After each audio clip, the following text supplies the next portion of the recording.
The incinerator log said 5. I'd stopped believing the log a long time before that.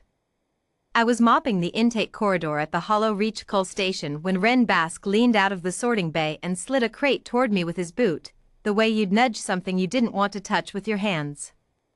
Inside it, curled around the stump of a back leg that had never finished growing, was a hatchling the color of wet ash. One eye tracked me. The other had healed shut a long time ago. Tag says unsalvageable, Ren said. 5th flag. Bones won't set, won't eat right, won't fly, ever. Put him through tonight so I don't have to look at the paperwork twice. 26 years I'd pushed a mop through that station. I'd learned which orders were really orders and which ones were a man covering himself in case anybody asked. This was the second kind. I told him I would. I didn't. I carried the crate down past the boiler stacks instead, to the dead supply closet nobody had used since the old water reclaimer broke, and I sat on an upturned bucket and looked at him a long while before I touched anything. He didn't flinch from my hand. He leaned into it, like he'd been waiting for somebody to stop deciding things about him out loud. I split a ration bar 3 ways that first night, the way you'd test a stove that might not light. He ate all 3 pieces and looked at me for a 4th. The intake log called him Unit 11 Greel. I called him Ash, because that was the color of him and because nobody official was ever going to bother giving him a real one. He should have died in that closet inside a week.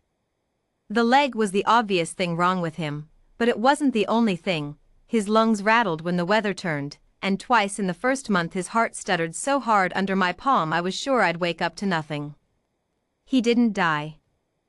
He came back from it slower each time, blinking up at me like the dying had been the inconvenience and not the thing that mattered. Ren flagged him again in the second month, a paperwork sweep, nothing personal. Hollow Reach didn't keep unsalvageable stock past 90 days, station policy, insurance on the holding pens. I told him the unit had already gone through. I forged the disposal stamp myself with a spare ink block I wasn't supposed to have. It wasn't the only time.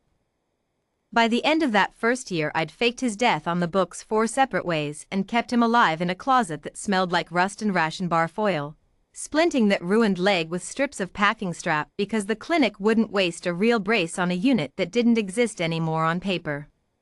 He learned to drag himself up onto the bucket beside me when I sat to eat. He learned the sound of my boots on the corridor stairs and would already be turned toward the closet door by the time I got there. He never once tried to bite the hand that reset his leg wrong the first 3 times we tried it. I don't know what you call that in a creature that's been told by every authority around it that it isn't worth the bandage. I called it more patience than I had any right to be shown. The closest call came in year 3, the night a coolant pipe burst 2 rooms over and flooded half the lower corridor before the alarms caught up to it.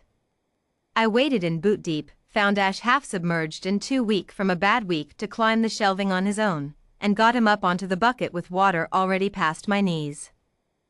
The closet door swelled in its frame and wouldn't shut right afterward, and for 3 days I propped a crate against it every night and prayed the gap didn't catch anyone's eye on a walkthrough.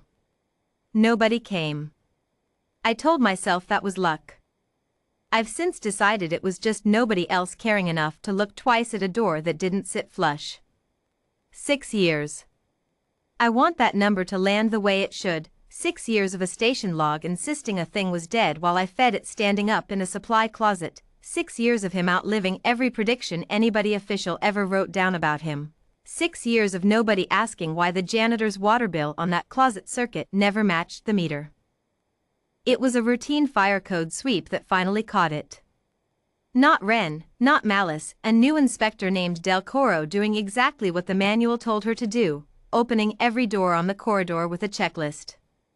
She found Ash on the bucket beside me, sound leg tucked under him, the bad one in its packing strap splint, and she didn't scream and she didn't write anything down right away. She just looked at the 2 of us a long time, the way you look at something that doesn't fit the shape you were handed. She reported it. She had to. Station policy doesn't bend for a clean conscience. Ren came down himself this time, because apparently some things he did want to look at twice. He stood in the closet doorway with the disposal order already printed, and he looked, really looked, at the leg I'd splinted 9 separate times, at the lungs that still rattled but had carried him through 6 winters his own paperwork swore he wouldn't survive, and something in his face went uncertain in a way I'd never seen on him. 6 years, he said, like the number had only just become real to him standing there. You kept him 6 years. He kept himself, I said. I just didn't sign the form. That was when the perimeter alarm went, not the cull station's, the outer one, the one that only ever sounds for weather or worse. Through the high vent slit I watched the sky over Hollow Reach go the color of a struck bell, and 4 shapes came down out of it slow and deliberate, wings catching the last gray light, scaled in a black so deep it looked carved rather than grown. The lead one was old in a way that had nothing to do with size, old the way a mountain is old. Ash went rigid against my leg, then, impossibly, started to shake, not in fear. In recognition. They didn't break a door. They didn't have to. The old one simply walked the corridor like she already knew its shape, the other 3 holding back at a respectful distance with their heads low, and stopped in front of the closet, and lowered her head until her eye was level with Ash's ruined one. She said his name. Not Ash. Not 11 Greel. A name I'd never heard, syllables that didn't belong to any tongue Hollow Reach kept records in, and Ash answered it with a sound I'd never once heard him make in 6 years of nights, high, cracked, certain. We marked this clutch lost a decade ago, she said to the room, to Wren, to the printed order still curling in his hand. A collapse, a flood, no survivors logged. We grieved him already. Her gaze came to me, unhurried. You did not let him die when an entire bloodline already had. I didn't know what to say to that, so I said the only true thing. He didn't want to. Seemed rude to argue. She didn't laugh, exactly, but something eased in the long line of her jaw.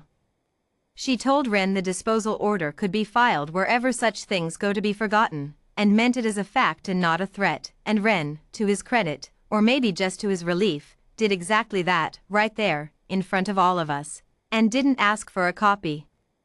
They didn't take him that night. She said a hatchling who'd waited 6 years for someone could wait a little longer for the rest of his kin to be told he was alive, and that I, evidently, had some say in how that waiting went. He left 2 weeks later, on his own legs, the bad one strong enough by then to bear half his weight without the strap. I didn't go with him. I'm a janitor, not a courtier, and Hollow Reach still needs its corridors mopped. But some mornings, early, before the day shift comes on, something black and old-feathered banks low over the cull station roof, slow enough that I know exactly what it is and who sent it, and I stand in the yard with my mop bucket and lift one hand. And somewhere up there I like to think a hatchling who was never supposed to survive the week lifts one back.